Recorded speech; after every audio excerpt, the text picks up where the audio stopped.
Resident Evil is a massive franchise. I mean, we have 8 mainline games.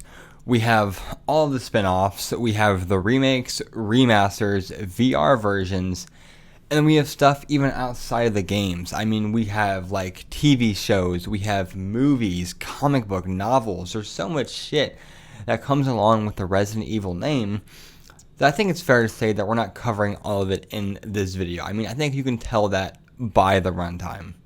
We will only be covering the first 3 original Resident Evil games, which, no, not the remakes. We will be covering the originals from the late 1990s. These are your tried and true survival horror games, and while these aren't the first games to come out that are survival horror, these are the games that came out that coined the term and like blew up this genre. Before we get started, I want to let you know that I have 2 more videos coming out this month covering more Resident Evil games. I know, 3 videos in 1 month. It's fucking insane. But they'll be spaced out 2 weeks apart on every Monday. So 1 today, 2 weeks on Monday, and 2 more weeks out of that on Monday, which will actually end up being Halloween Day. So a little treat for you guys. But so in 2 weeks, we'll be covering 4, 5, and 6. And then on Halloween Day, we'll be covering 7, the remake of 2, 3, 8, and we might touch on the remake of 4 just a tad bit since it's coming out in March. I hope you guys really do enjoy it though. I love the series. I grew up playing it, and it has been just a delight to make these videos. So I'm not going to keep you guys waiting anymore. Let's just hop straight into Resi 1. So Resident Evil 1 came out in March of 1996.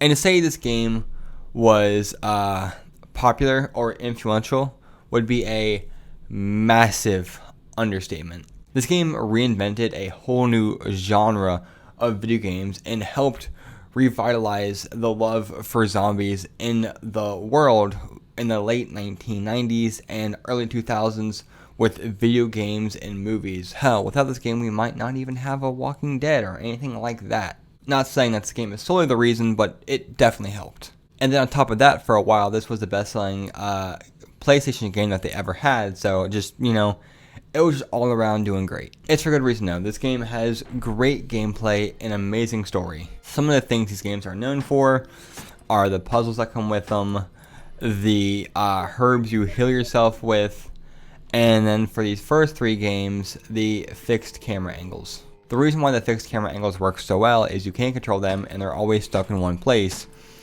And it's not moving with you, so you'll never know what's around the next corner until you're already there. It's able to build horror and suspense without having to use cheap jump scares, because if you never know what's around the next corner, you'll always be scared of what could be coming. And with that, this game has bred so many memorable moments. For instance, meeting your first zombie, the first love encounter, when you enter the Spencer Mansion and you find the dude chilling, and he's just chilling there, you know, and he turns around and looks at you and it's like, holy shit, that's a fucking zombie. It was definitely terrifying, and the graphics today don't hold up, obviously. I mean, this game is 1996, but it probably scared the shit out of people back when this game came out. And then just because this game doesn't have to use jump scares doesn't mean it won't. For example, when you're walking down a very well lit hallway that doesn't look ominous at all, like dead serious, doesn't look ominous, and just looks very normal. When you're walking down it, and then all of a sudden a fucking Cerberus just bursts in through the window and makes you shit your pants. The setting itself makes the game even scarier, with being trapped in this Spencer Mansion. Just being alone by yourself in there with the zombies just makes you feel just really just isolated and trapped. Very claustrophobic with how small the areas are that you're in, and just all alone with the very limited resources that the game gives you to defend yourself. The graphics for this game are, of course, dookie doo-doo nowadays, but when it came out, the graphics were just really good, and these scenes were even scarier for the game. And graphic-wise, having the 3D characters in the foreground and the 2D backgrounds was just crazy when it came out. And on top of all of that, story-wise, the game gives you 2 characters to play as, who are Chris Redfield and Jill Valentine. And they're not just reskins of each other. They actually have different abilities, different weapons, and different stories that come along with them, which is very nice to have. And the story itself is really good and can be cheesy. Yeah, I mean, of course, the story can be fucking cheesy, but it's what makes it good. It has a fun twist with Albert Wesker and how he is secretly working with Umbrella, and he just ends up becoming like the main baddie for the series. And of course, we can't forget the actual survival aspects that comes in with the survival horror, with them only giving you a limited amount of resources to actually go through the game with. And on top of that, you have limited amounts of item space, so you just can't pick up stuff in surplus. If your item storage runs out, you might have to choose between the ammo you use to defend yourself or the healing items you use to heal yourself. So it can put you in really tough situations that really have to make you think.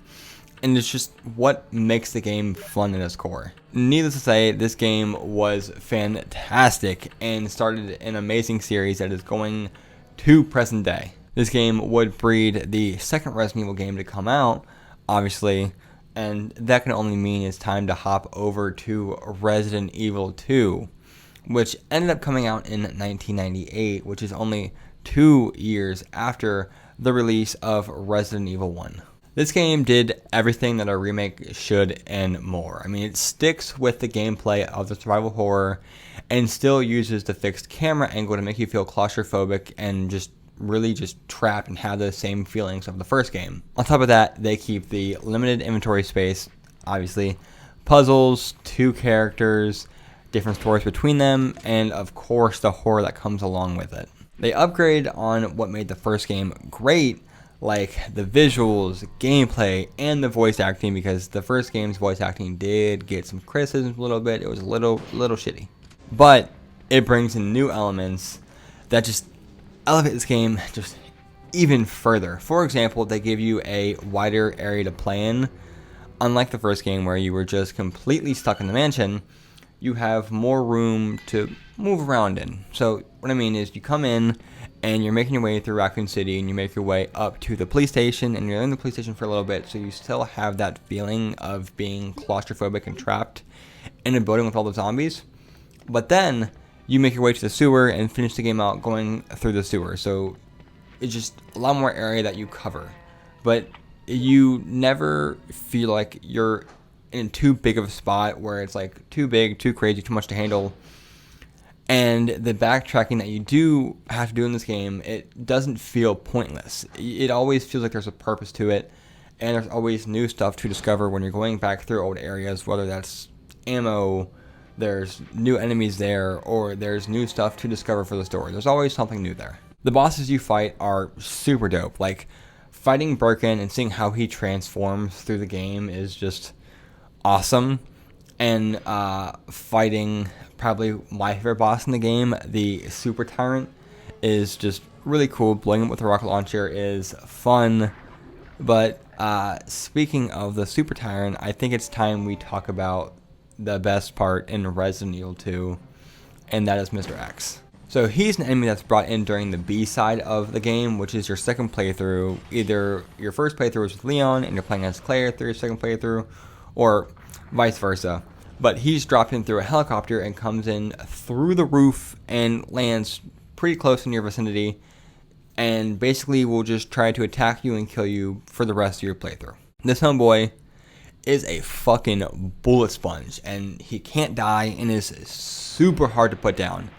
And when you do finally put him down, he will drop some ammo for you, so it's a nice little reward, but he's only down for a limited amount of time. One thing I will say is all the events where he comes in are scripted, and that's just because they didn't have the technology to have what Mr. X is in the Resident Evil 2 remake, but I don't think that takes away from his horror at all, because he's still very horrifying, and on those first couple playthroughs you will never know when he's coming through, because obviously you don't know where the scripted events are at. The only way you will know is when his music starts playing and you start hearing his big ass fucking footsteps coming for you. And when you do hear that shit, all I'm going to say is good luck, because you have to choose either to fight or run. And you better make it quick because he will not give you time to think about it. On a side note, he likes to burst through walls, not once, but twice. Because, fuck it, let's just scare the piss out of our players, right? And getting back to the actual characters, this game introduces one of the most iconic, if not the most iconic Resident Evil character ever, and that is Leon S. Kennedy, the fucking GOAT himself. We also get introduced to Claire, who is Chris's sister from the first game, so that's dope. We can all say hi to Claire. Leon's awesome though, and we will be seeing him in the future in more games. This game is a little bit more action-oriented than the first game, with adding in a few more guns, and of course the iconic rocket launcher that we killed the Super Tyrant with. And that's a theme that you'll see as we move along through the series, as these games become more and more action-oriented as we move along. But from 1 to 2, the jump really is not big at all, and I don't think it matters all that much. This game improves on everything that Resident Evil 1 did well, just to make a beautiful game and arguably one of the best games ever made. They make some amazing touches and somehow make the game even scarier than the first, just all around a 10 out of 10 game. Now, getting finished with Resi 2, let's move on to our last and final game for today, which is Resident Evil 3 Nemesis. And this game was released in 1999, so there was only a 1 year difference between 2 and 3, which is not a lot of time at all for a game. But this game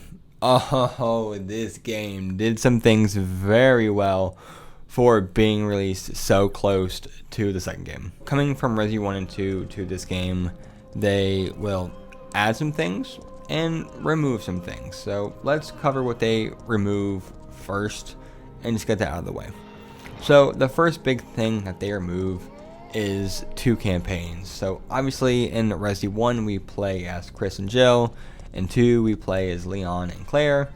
In this game though, we only are playing as Jill Valentine, which, you know, Jill from the first game.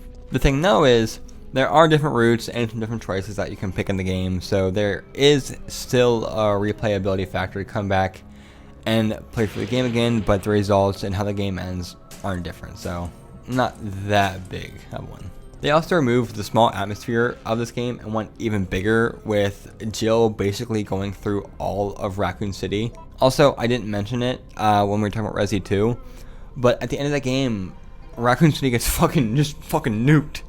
So, pretty safe to say that Resi 3 takes place before and during the time of Resi 2. So we will be visiting some of the locations from Resi 2, so that's nice as well, and it's always fun to go back to old locations. And of course, this game is more action-oriented than the game before it. I still don't think it's that big of a deal. They just add in some more enemies, give you a bit more ammo to kill these enemies. I'm gonna leave that up to you guys, whether that's a bad thing or a good thing. I personally just am like, it's whatever. I don't care. The puzzles are fun and engaging like always, and Jill makes for a great main character. I mean, she did in 1, she will in 3 as well, so pretty safe choice. Also, they add in a new mode after you beat the game, which is called Mercenaries mode. So basically, you get to play as these mercenaries that Jill meets in her travels through the city, and you have to come from one side of the city to the other side in a specified amount of time, but the catch is you don't have enough time to do that. So to get enough time, you have to, on your way to the other side, save civilians and kill enemies to gain more time. And obviously getting to the other side means you win, and for winning you can get prizes, and depending on how much time you have left and what difficulty you are on, depends on what you will get.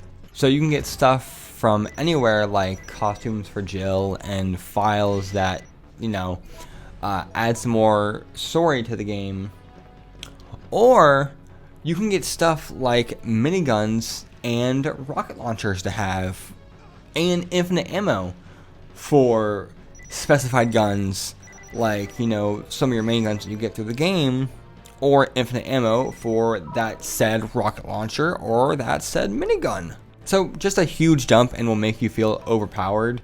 But be prepared though, because it is very hard to get that stuff. So I'm going to wish you good luck on that. The one big thing I did see that this game was criticized for when I was looking at it was the length of the game.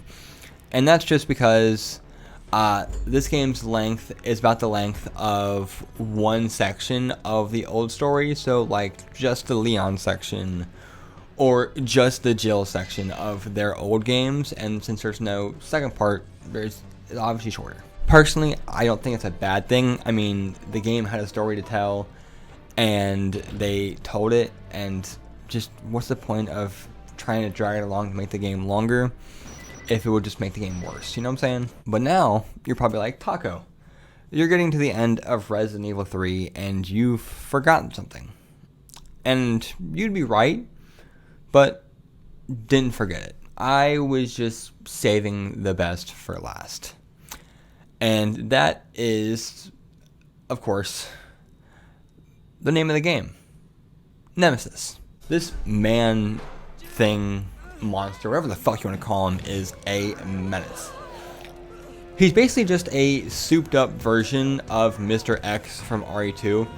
He follows you around, tries to kill you, and has scripted moments just like the old game, of course, due to technology as well, and you really aren't safe anywhere from this fucker. What I mean by that is his scripted events just feel a lot more random than Mr. X's. Like, he just pops out of just anywhere. That random fucking corner over there, he's probably there. That building, he's inside it. Fuck it. Fuck it. He'll come from the sky to get your ass. And the best part, unlike Mr. X, where he would use his fucking meat claws to manhandle you, Nemesis takes a different approach. He has actual fucking weapons. Yeah, he has fucking weapons. It's fucked up, right? I mean, homeboy has a minigun and then ditches the minigun and gets a fucking rocket launcher. It's just wild shit. I think it's pretty safe to assume that fighting this guy is very hard, but if you do decide to hunker down and actually fight him, the rewards you get will be very good. So, obviously, you can get the ammo for beating him, but you can also get attachments to your guns to obviously make them better. But again, like Mr. X, he only goes down for a limited amount of time because he can't die either. And oh yeah, how could I almost forget? Another thing, unlike Mr. X, where Mr. X would just walk to you, this homeboy sprints dead fucking at you like Usain Bolt, like he is running for his life. He will just chase you fucking down. I mean, this shit is literally horrifying. Like, imagine you're just chilling in bed, you know, just chilling on your phone, watching some TV, and homeboy Nemesis breaks in through your fucking wall with a rocket launcher attached to his arm, staring at your ass, charging at you. Just would make you shit your pants. Needless to say, this game switched things up and of course was going in that more action-oriented approach, but they still kept in their survival horror roots. This game's story was very fun and we got to see some cool areas, and it was nice to go back to old areas since this game's story was running alongside too, so that was very nice. The game was good, but in my personal opinion, it's the worst game out of the three we've talked about today. Not to say this game is bad at all. I don't think it is. I think this game is very, very, very fucking good. It's just Resident Evil 1 and 2 are very, very, very, very, very fucking good. None of these games are bad. All just amazing games. Probably out of the three, Resident Evil 2 is my personal favorite, but let me know your favorite out of the three down below. Actually, let me know your favorite Resident Evil game of all time down below. Mine, personally, is the Resident Evil 2 remake. Just, I love the game so much. I played the game so much. I mean, I have like 10 or 15 playthroughs in that game. Also, don't forget to like the video and subscribe because, like I said, 2 more videos coming out this month. 1 and 2 Mondays from now. And then another one 2 Mondays after that on Halloween Day. And you guys do not want to miss those. Also, if you guys don't click subscribe, I'm going to make you fight off a horde of zombies. And does that sound fun? Is that really what you want to do today? Just fight off a horde of fucking zombies? No, I didn't think so. So go down, click subscribe. It's a big red button. It's super easy. It's one click and you're done. Cool? Cool. Alright, I'm done though, guys. I hope that you, yes, you right there, have a fucking tastic day. And of course, guys, like always, deuces.